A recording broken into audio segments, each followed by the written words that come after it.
It's time for me to introduce Dhirendra Kumar, who's going to join us in our Delhi studio to answer some of the questions that I have about the budget and whether or not we should be changing our investment plan accordingly. But before we go to Dhirendra, here's a report that you must look at. This is a list of all of the big announcements and the small announcements that we might have missed on budget day. We've had our tax analysts go through that finance bill with a fine-tooth comb, pull out the smaller details that might actually impact your finances quite a lot. Take a look. In 2012-13, I proposed to provide 200 crores. The union budget announcement has come and gone, but chances are that many of you are still figuring out how good or bad it is for you. To rupees 20,000. And expect a matching. Now, on the whole, Pranab Das' budget does seem like a populist one, but the devil really lies in the details. In BE 2012-13. The tax exemption limit has been hiked from 1.8 lakh rupees to 2 lakh rupees. Also, the tax slabs have been widened, which is expected to bring down your tax burden. So you will need to pay 10% tax on earnings between 2 lakh and 5 lakh rupees, 20% tax on earnings between 5 lakh and 10 lakh rupees, and 30% tax on any earning above 10 lakh rupees. But how much tax do you really end up saving? We'll probably save, maybe for a normal person having income below say 8 lakhs, it would save probably a very small amount, about 2,000 rupees I guess. This of course caters to both men and women, since the gender divide has been done away with.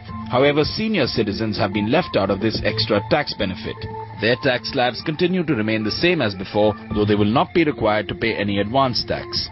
Unfortunately, the limit on tax-exempt investments under Section 80C remains the same.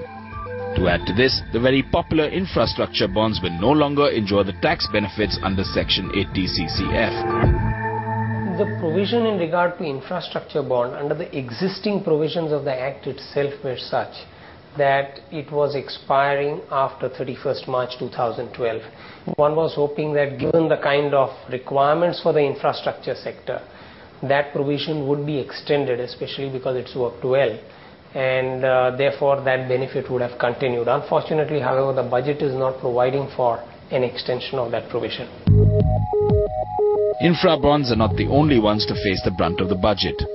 The tax benefit on some insurance policies may also get the axe.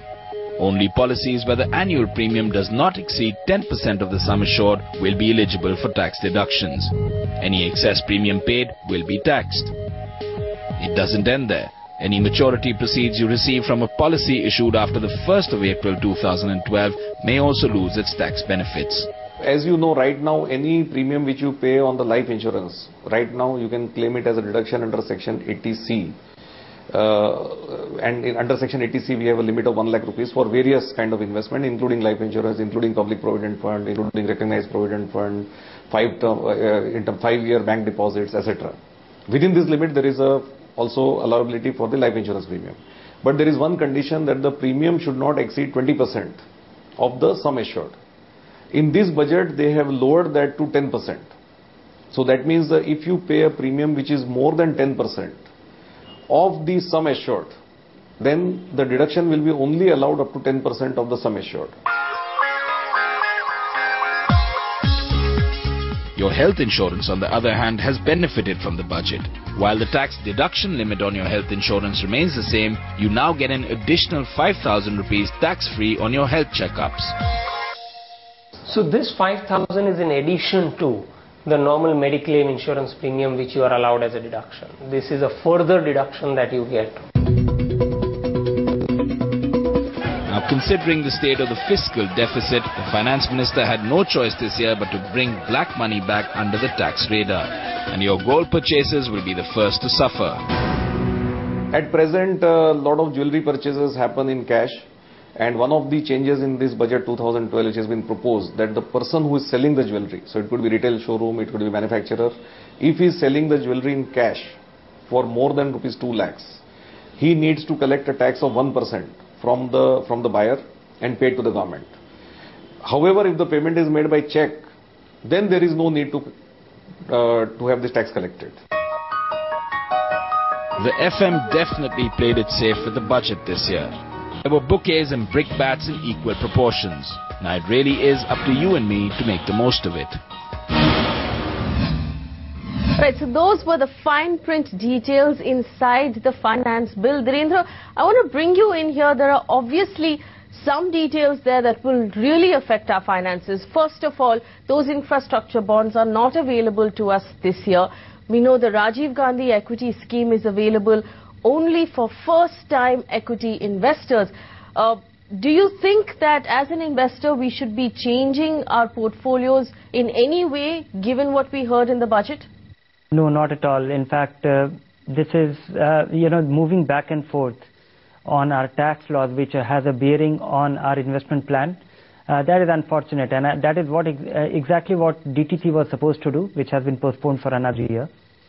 So this is disappointing. The infrastructure which used to create a deductible income, that will no longer be there. So from next year onward, you will have to pay a little more taxes, simply because you can't get 20,000 rupee investment, and that used to get deducted. So it used to cause a difference to the income slabs people used to fall in. So those investors who were significantly benefiting from that 20,000 incremental investment, they will be hurt. This Rajiv Gandhi equity scheme, I think, is greatly disappointing because it is meant for the first-time investor, and it is meant to be availed only once, and that too investment to be directly invested into equity. Of course, there is a rider that the investment will be in the top 100 companies. Of course, that is something which is slipping from the ministry in the grapevine.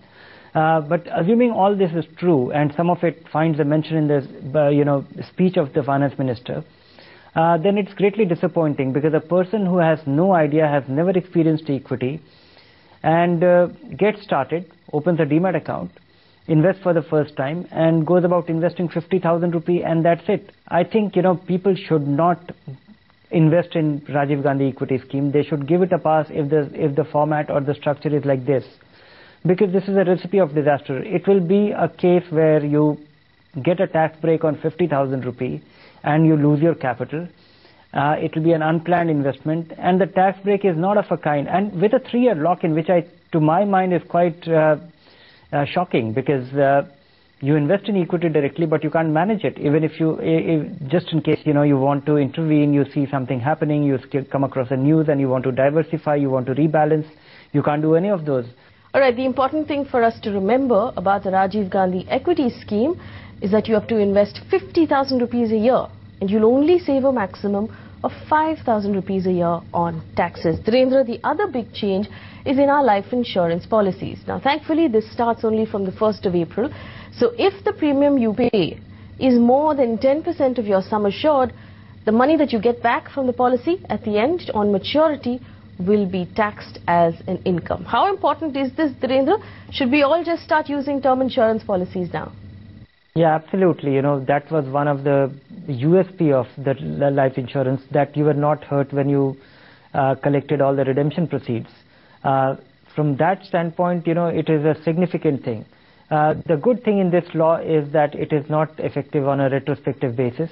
So your investment from here on will not, it will have a bearing on that. It is not going to hurt the policies or the long-term policies which you have acquired and will mature or will expire in next few years. Remember, on this show, we're going to keep a close eye on all of those changes, and we'll tell you if you need to incorporate any changes in your portfolio. If you have questions about the budget or about your finances, feel free to write to us on the email ID that's at the bottom of your screen.